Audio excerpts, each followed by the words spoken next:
Circle पर अगर हम सर्कल के ऊपर अगर 2 पॉइंट ले लें, जैसे एक पॉइंट ए ले लिया और एक पॉइंट बी ले लिया, है ना, तो ये जो ए बी है इसको हम आर्क ऑफ अ सर्कल कहते हैं, arc of the circle.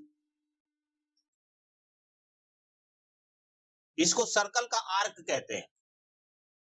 Arc is a part of the circle.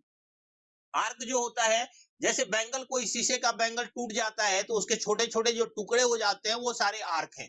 तो आर्क हमारा सर्कल का एक पार्ट होता है। उसके बाद अगर तुम देखो तो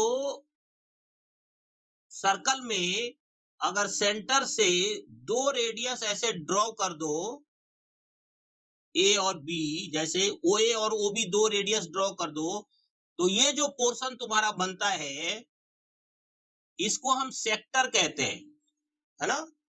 पोर्शन ऑफ अ सर्कल, ना नहीं, portion of a circular region between two radii and corresponding arc.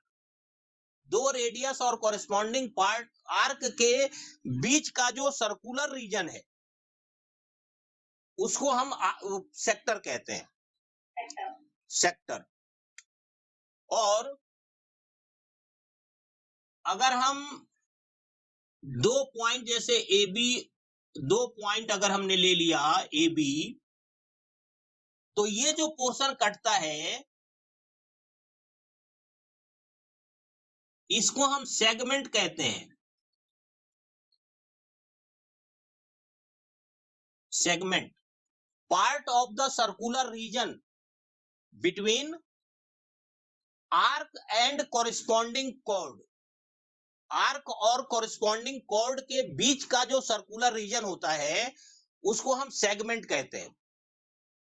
अब देखिए, आर्क जो है, arc is a part of circle. Circle का पार्ट होता है आर्क, ठीक है। सेक्टर जो है the part of circular region, ये सर्कल का पार्ट नहीं है, ये सर्कुलर रीजन का पार्ट है। Part of circular region between 2 radii and corresponding arc is called sector,